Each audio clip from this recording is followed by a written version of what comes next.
And we are live. Welcome back, everybody. Intrepid adventurers and people who make questionable decisions. This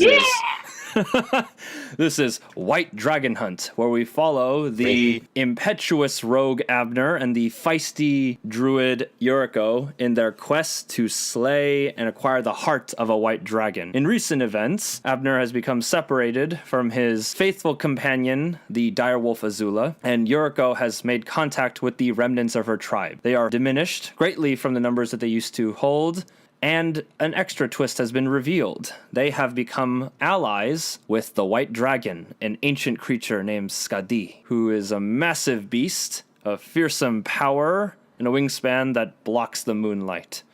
You are taken to the Druids' Cove, where they have managed to create an establishment where they can hunt, they can live in peace, uninterrupted by the machinations of the world outside. As you arrived at the establishment, Tabitha, an elder from your past who you barely remember, informed you about the nature of the beasts that you encountered beforehand. In the previous adventure, you were attacked relentlessly by frost giants, which were awakening from the ground itself. These creatures spoke of Isvandur. You later learned that Isvandur is a primordial that stirs within the nearby mountains, and if left unchallenged, may usher in an eternal winter. The night before, Grellis had encountered Dean and Asteron, and after a desperate encounter, managed to escape with his life. However, this ordeal was not handled without injury, and he slinks away. He says, "This has been quite a day for me. I'm glad to see that you two are well. Wake me in the morn when we begin our trek." So, it is nightfall right now. You have braved the ice caverns, survived an avalanche, and now find yourself within Druid's village tribe.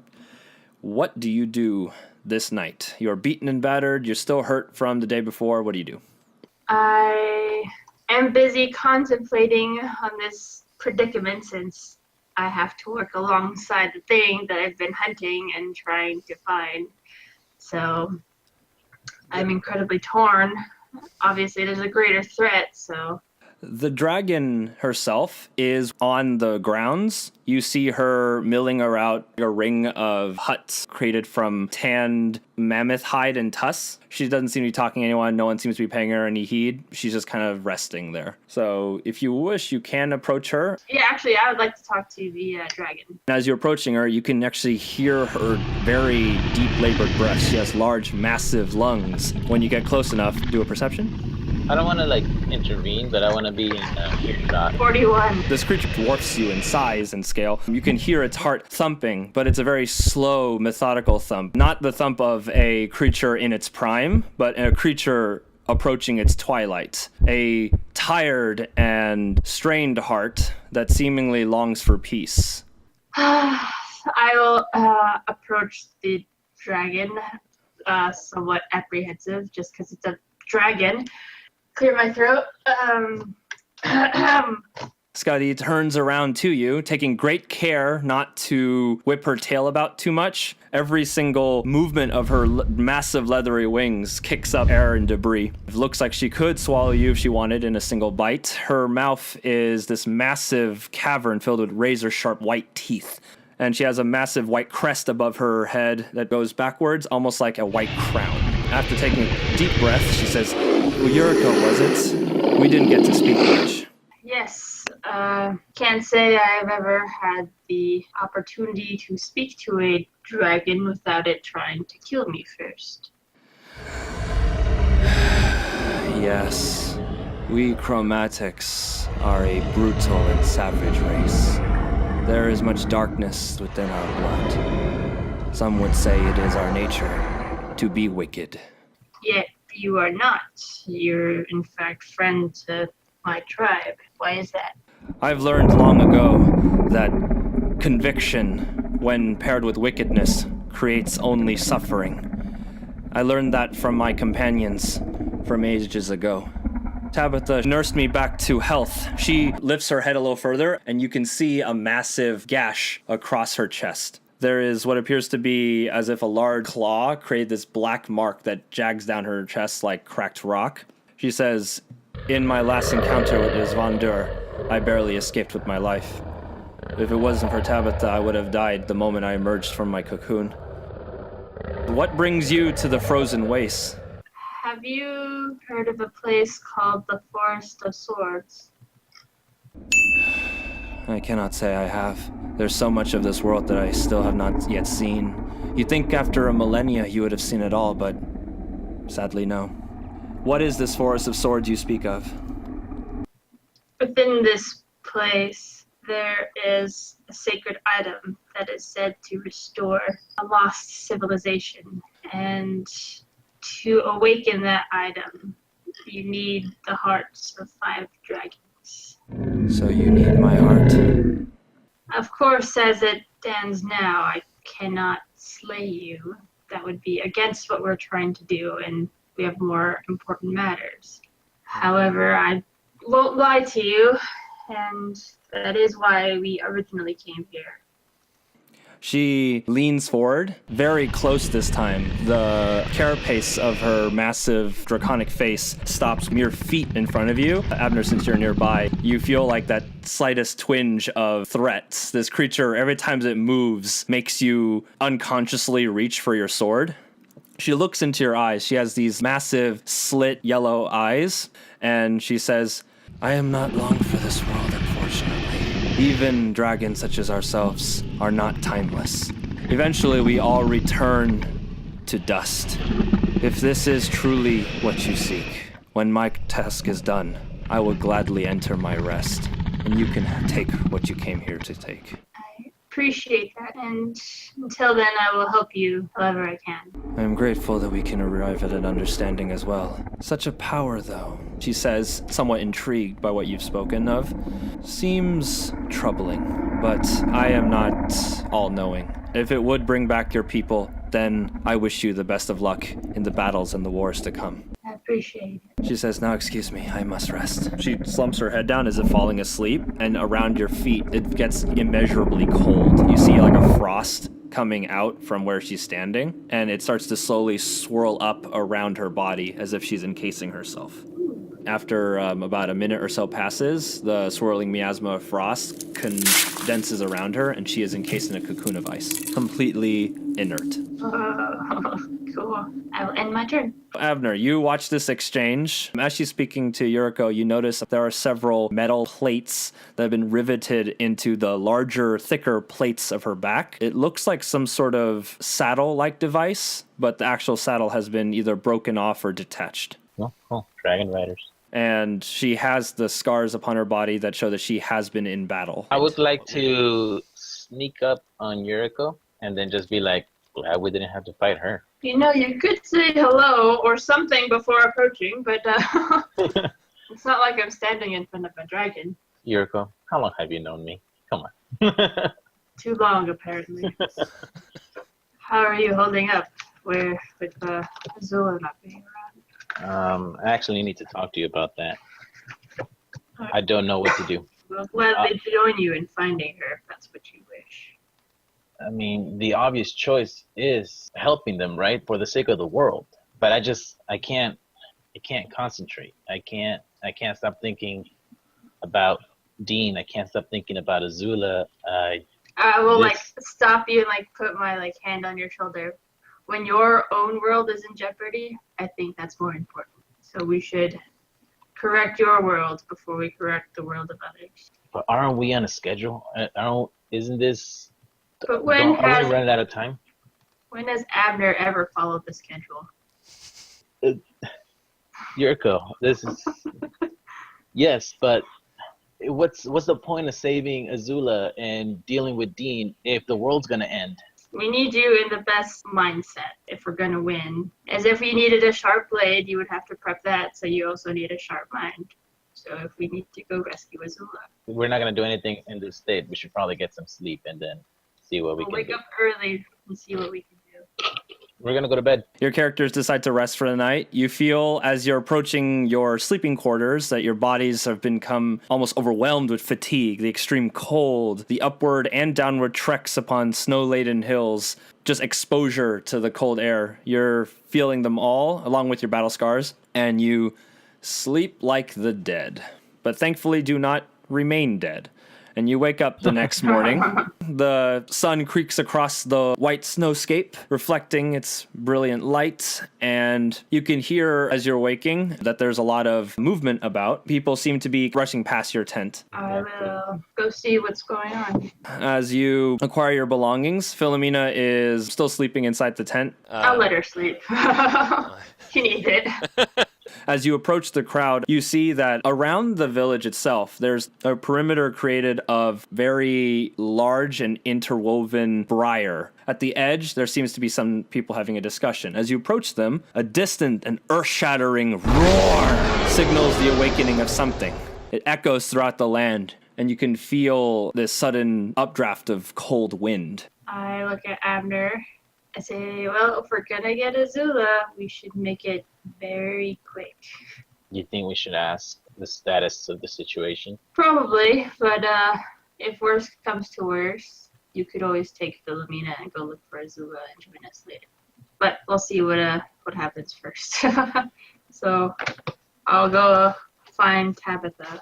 I'll join you for now. The villagers gathered around the main entrance to this gate composed of massive snow-covered briar. When Tabitha sees you, she beckons to you. Uriko, you're awake. I trust that you and your friend here have heard. Yeah, what was that? Be difficult not to. It's just as I feared. They're awakening faster than I anticipated. Something must have drawn their gaze. She Wait, said, they're coming here?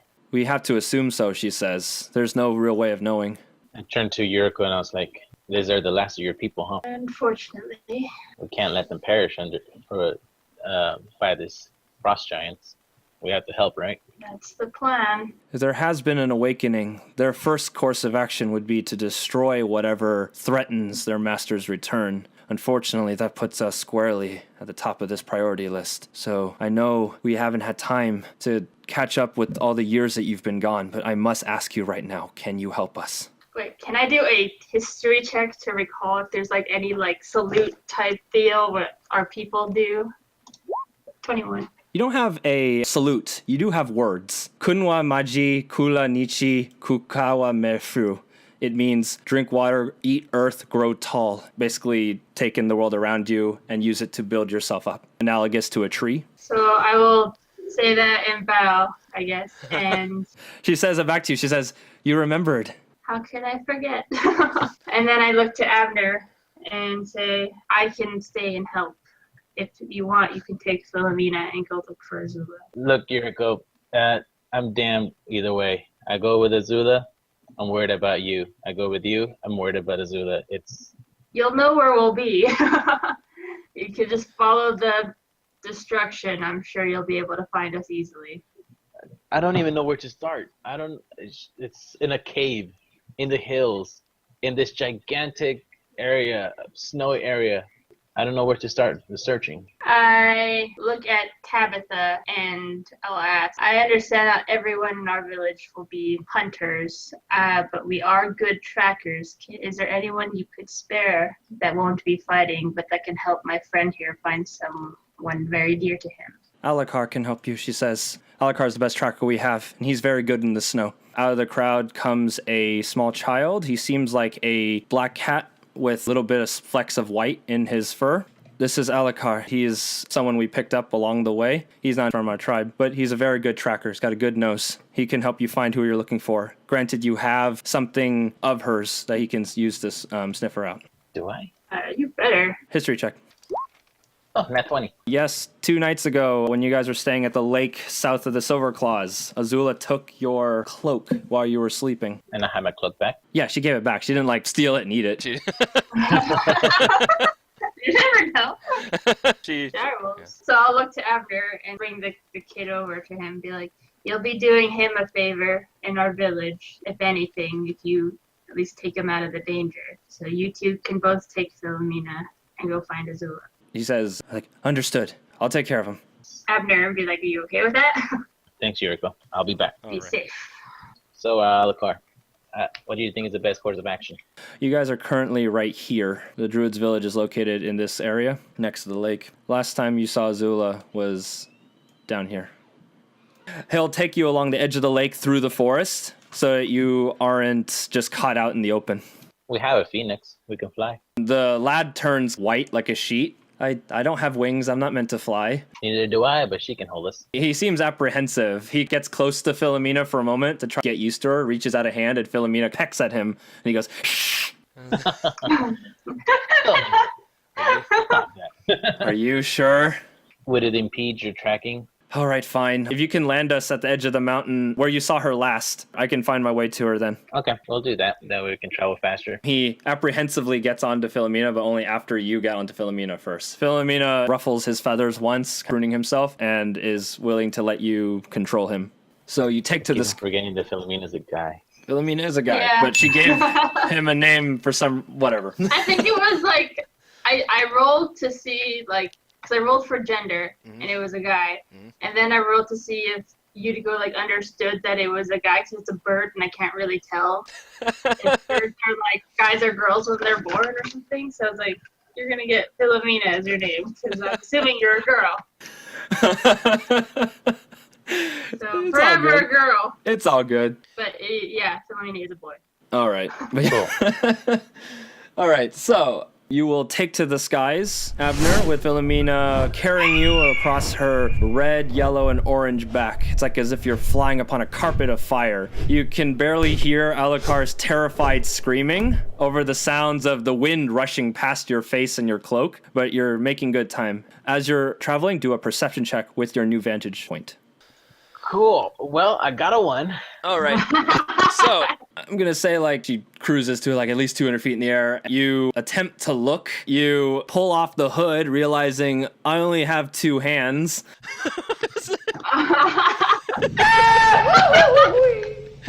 Philomena swoops back around, realizing that you just let go and are plummeting towards your death, and snatches you out of air. But, you know, she has 6-inch talons, so you're going to lose a healing surge. Okay.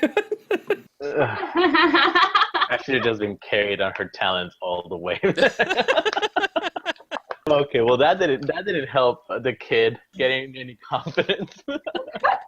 Right now, he didn't actually notice. While you're kind of hanging on to Philomena, he's been clinging on, not looking. It looks like he didn't even notice that you fell off. He's just... Aw. Well, good. So, meanwhile, on the ground level, you see Philomena take to the skies with Abner in tow. A speck gets jettisoned off the back, but Philomena quickly grabs it in midair, and you just kind of, wow, we're doomed. He says I would die without him. More like he would die without me.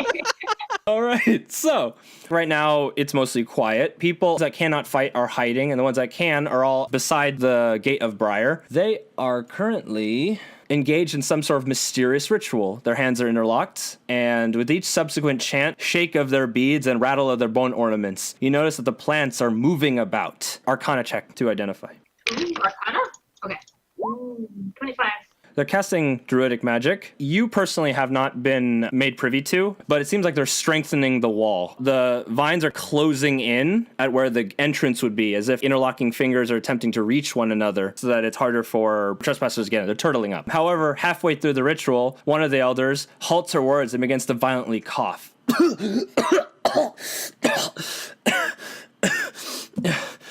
The closest one rushes to her and grabs her before she falls. As she retrieves a cloth and holds it to her mouth, she lets out several wet hacks, and you can smell blood in the air.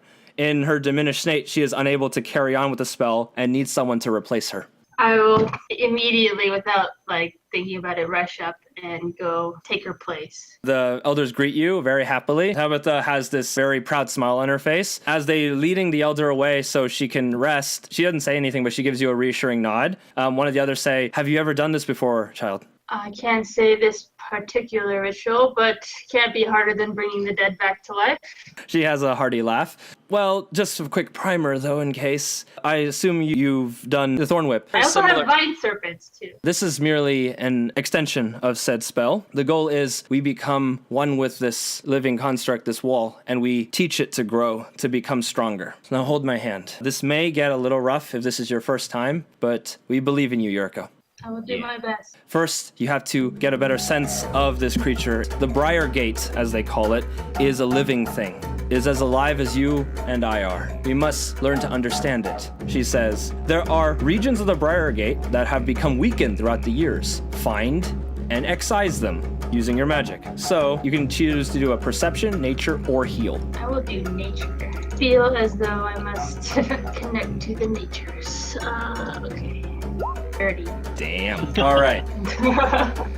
I'm all natural, bitch. You inspect the massive vegetal structure that runs across the entire circumference of the village, and you find the dead or desiccated parts, and you excise them. This maintains the overall integrity of the plant structure, and now only the healthy plants are still in place. She says, and of course you remember our words. Oh, yeah. Yeah, you already succeeded that, so you know now. Do I have to say it in the... No, you don't have to say it. I can't say it in the druidic way, so go ahead and... The drink water, eat earth, and grow tall. You begin to cast the spell, and you feel this current of magical energy circling, accelerating as it passes through you. Each of you are creating this unbroken circuit. You, however, begin to feel it taking a toll on your body, and you must maintain the magic circle. Do an Arcana.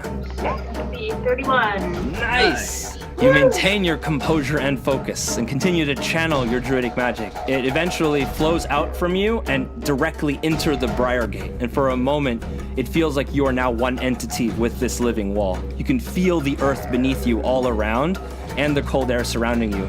This elevated level of consciousness allows you to control how the plant grows. So now, with your will, make it grow. Do a nature check. Look, Abner, I'm making a walk. Oh, you're not here. You can't talk to me. You're a wall. I'm a wall. Only walls could I'm talk. a wall. Flower. Damn! You're kicking ass! Alright, this is awesome. You managed to manipulate the plant's natural structure and make it grow at supernatural speeds, all the while avoiding damaging existing structures or forming abnormalities. The Briargate seals shut and creates this massive impenetrable barricade. At the end, after the magic passes through you, all the others sigh a breath of relief, and the circle is finally broken. You release hands. You have acquired a new ritual. Ooh, what is Nice. it called? It's called Briar Wall Barricade. Ooh. You need to just perform a nature check, and the result of the check is the AC for the wall you create. It requires a minimum of an hour of casting time, and every additional hour you use to cast it increases the size of the wall. The wall starts off enclosing a 2x2. Basically, if you spend like several hours, you'll make a really large shelter for the night. It's about 10 feet tall. Cool. And the wall has your healing surge of health points when you create it. Sweet. Tabitha puts a comforting arm on your shoulder. Your mother and father would be very proud. Just like, see, easy. GG noobs.